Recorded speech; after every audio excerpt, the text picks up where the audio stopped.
Hello, this is Pastor Jerry. How are you? Today we're going to talk about what is Jesus teaching us about who he is in Luke 8. Now, after watching this video, please share your thoughts and your questions with your group. Um, now, let's say that there's a man and um, he's saying this to this woman. I love you, but I don't want to know you. Don't really care who you are, who you say you are. Well, this is what I think of you, and this is what I think you are. So this is what I decided for you to be. And as long as you are what I think you are, I love you, right? You see the absurdity of this man's statement, right? This is not love. You don't really love this person, right? You may love the portrait that you imagined for this person, for this girl, but you don't really care about what she had to say about who she is, right? Now, sometimes when we say we believe in God or we love God, we take what we like about God and we throw away what's weird and things that we don't understand about Him and things that are kind of controversial about Him, right?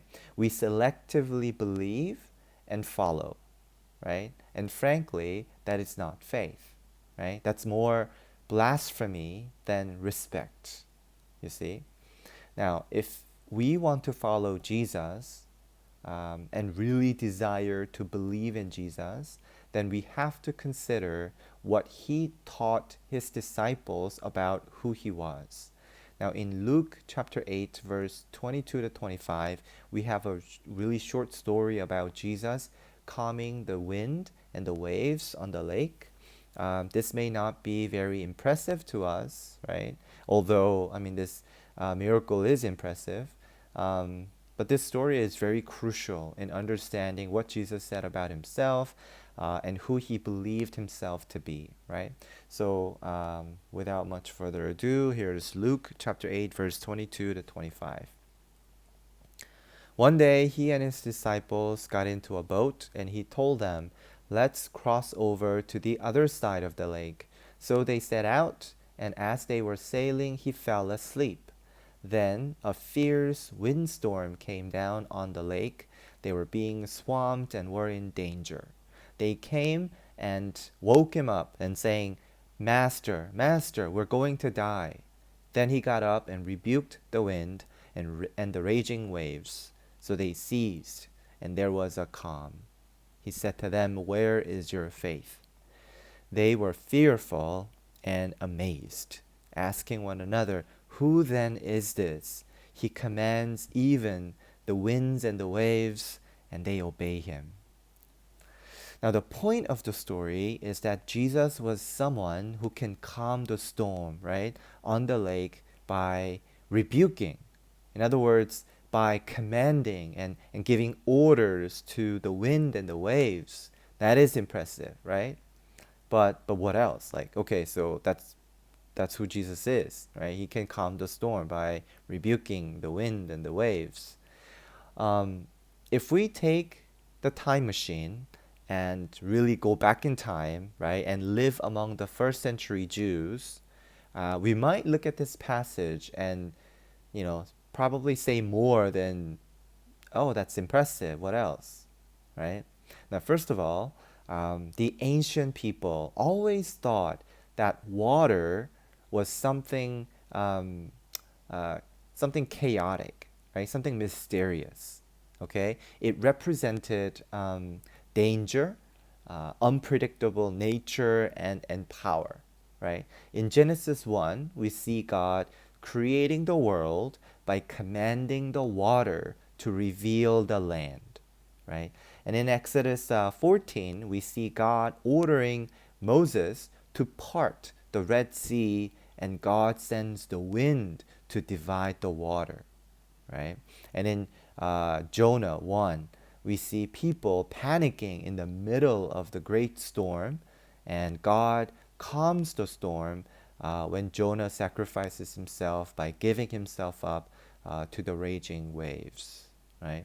So to the Jews, right, rebuking the wind and the waves has a very special meaning. There's only one who can actually order the chaotic water, and that's their God, Yahweh. So when Jesus comes along in this short passage and brings order in the middle of a great storm, and then turn to his disciples and says, "Where's your faith?" Right? The Jewish audience scratched their head and said, "Is he saying what I think he's saying?" Right? Is he claiming to be the God of creation? The God who is going to save us as he saved the Israelites in Exodus? The God who calmed the great storm in Jonah? And the answer is yes.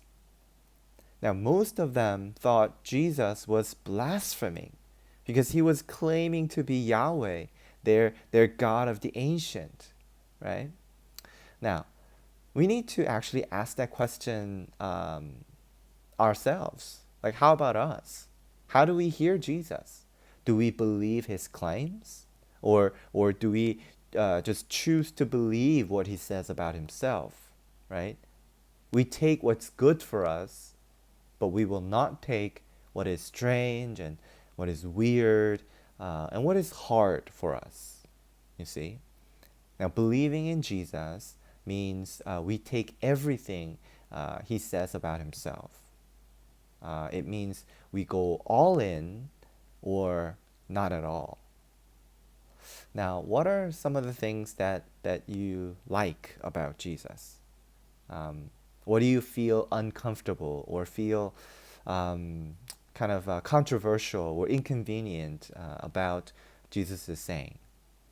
Please share with your group about what you thought about today's lesson. Thank you guys for listening. Please take care of yourself, and I'll see you guys next week.